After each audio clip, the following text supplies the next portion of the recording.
Good afternoon and thanks for joining us here today. My name is Carlson. I'm the Vice President of Media and Public Relations, as well as the spokesperson for Morgan Drexen Integrated Systems.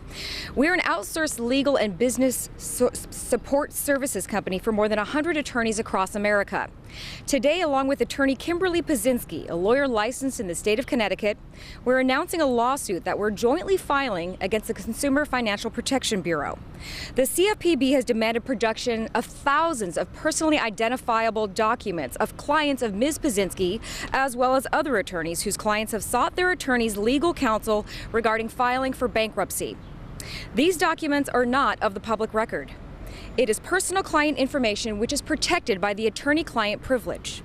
The documents requested by the CFPB include the names, addresses, phone numbers, amount of debt owed, source and amount of income, creditors including banks, medical service providers, non-secured loans, and any and all financial obligations, things like your mortgage, your rent, car insurance, utilities, child support.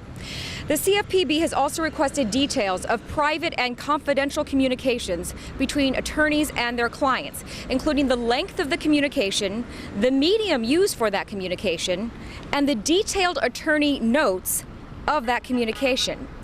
Again, these attorneys' clients have not yet filed for bankruptcy and may not do so. This information, once again, not part of the public record. The attempt to use Morgan Drexen to data mine the information on U.S. consumers represented by attorneys is an outrage and far outside the reach of this agency's jurisdiction as outlined in the Dodd-Frank Act.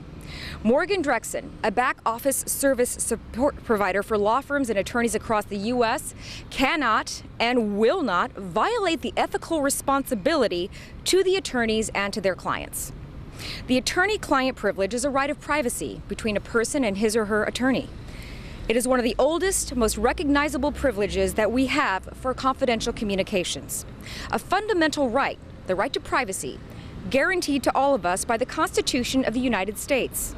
The attorneys who've hired Morgan Drexen have told the company not to release this personal information about their clients. They consider it overreaching, they consider it excessive, and an attempt to data mine that of U.S. consumers. They say it's in violation of the attorney-client privilege. The principle of confidentiality is set out in the legal ethics rules of every jurisdiction in these United States. Its existence contributes to the trust that is hallmark of the attorney-client privilege and that relationship. The CFPB, with intent, is interfering with that trust. In doing so, they're violating the very trust we place in our government. I now turn you to Kimberly Pisinski to tell us more about what her clients are telling her. Good afternoon. I'm Kimberly Pisinski. I'm a lawyer and I'm also a co-plaintiff with Morgan Drexen in this lawsuit against the CFPB.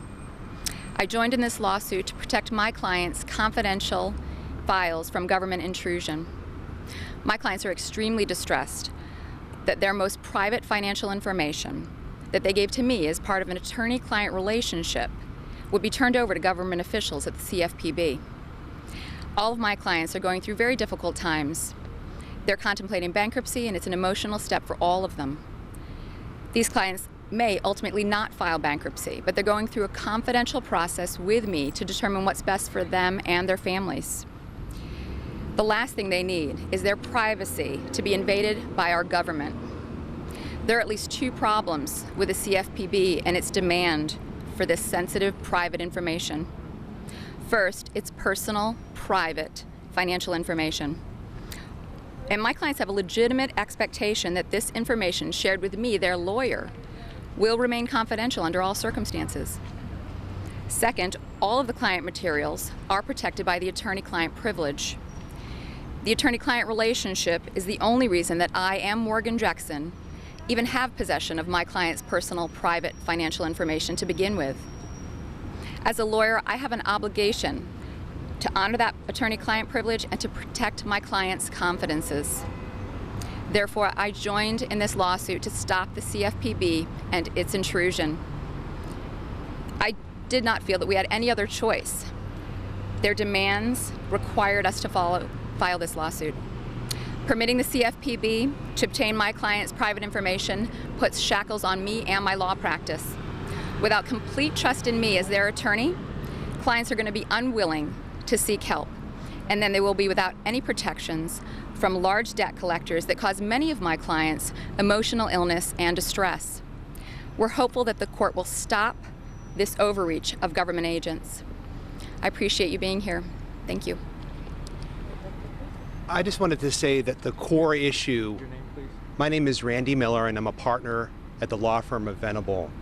And we filed a lawsuit today, and the core issue that we're asking the court to look into is the constitutional structure of the CFPB. We have a legitimate concern that the CFPB lacks the typical oversight by Congress, by the President, and a structure that would allow internal checks and balances. We think that the lack of a cohesive and strong internal checks and balances and political oversight rises to the level of a constitutional violation. And the concern about a lack of constitutional structure relates directly to the issues that we just heard about. We think that in this case, the CFPB is attempting to regulate the practice of lawyers like Ms. Pisinski, and also to be overreaching and gathering too much of the private financial information of American citizens and asking for documents that are protected by the attorney-client privilege. That's why we filed the lawsuit today, and we're hopeful that the court will look at the constitutional structure of the CFPB. Randy, let me wrap it up real quickly. So I'm going to make one last statement, and then Randy can answer any questions that you may have. This lawsuit, for everyone to know, does not come out of the clear blue sky. The CFPB has been requesting non-bankruptcy information through a civil investigative demand of Morgan Drexen for the past 18 months. The attorneys who've hired us have been cooperative and have allowed thousands, in fact tens of thousands of thousands of non-bankruptcy documents to be released. The CFPB was not satisfied and now is demanding this protected information. Randy Miller's here to answer any questions. Randy, how many other attorneys like Ms. Pisinski are involved in this case? We work on a nationwide basis to support attorneys across the country who are engaged in the practice of law. And Ms. Pisinski, for example, has a bankruptcy practice. She's in Connecticut. We represent hundreds of attorneys from across the country who are involved in similar practice of law, representation of clients who are facing bankruptcy. Morgan Drexen provides support, client intake, administrative support for those lawyers. We have the same attorney-client privilege with respect to the documents that are at issue here as the lawyers that we support, such as Ms. Pisinski. What about the other lawyers who have not joined this? Are they? Ms. Pisinski's representative. I mean, we could. You know, it's sort of like there's lots of people that are similarly situated. We, Morgan Drexen, are concerned that we're getting the same type of request that implicates the same type of attorney-client privilege with regard to lawyers that are exactly like Ms. Pisinski. So there are other lawyers that are concerned as well? Yes, the lawyers that we support consistently have expressed concern that they simply cannot release information, particularly personal financial data, that has been given to us only as part of an attorney-client protection. In terms of the other attorneys, how's the communication been processed? Has it been that your firm, your client, Morgan Drexen, has actually gotten the demand and then you conveyed it to other attorneys? How does that really work? In some instances, the CID has been sent to Morgan Drexen, and we've had to produce documents that we've only received because Ms. Pisinski and other lawyers have received that information as part of an attorney-client protected communication. In other instances, the CFPB has sent a subpoena directly to the lawyers asking for such information. And obviously, you know, in a case like this, a lawyer who's governed by the state professional ethics rules can't release such information. But it really raises a different point, which is that if there's an attempt to regulate the practice of law, that's a function of the states and the state bar. And we're concerned that the federal agency here, the CFPB, is intruding upon an area that's traditionally left to the states. Can you give us the total number of attorneys that have received subpoenas? I'm not going to get into the specific names or quantify it at this time. And how about the number of files or bankrupt or distressed individuals. Can you give us any kind of a number of how many they've requested? We think that there's thousands of records that all reflecting documents that we only receive because we're the attorney and they are the client, and we have attorney-client protected communication, and they've given us information about their personal finances that's private, that they had every expectation would be maintained as a private matter. If we file a bankruptcy proceeding on behalf of a client, then the information becomes public. But the problem is that for many of our clients, we have to do an evaluation, a confidential evaluation of whether or not bankruptcy is an option for some of these people, and that process should be kept confidential and protected. So these are near bankrupt people. These are people in economic distress. They have not filed officially or publicly for bankruptcy. That is typically the case that happens where someone is in financial distress. They hire a lawyer to evaluate whether or not bankruptcy is an option.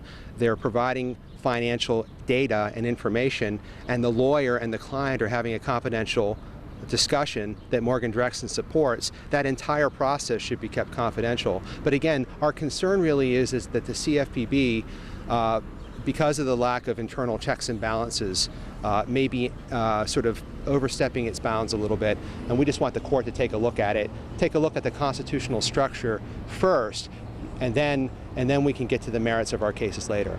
And that's all I have. Thank you very much.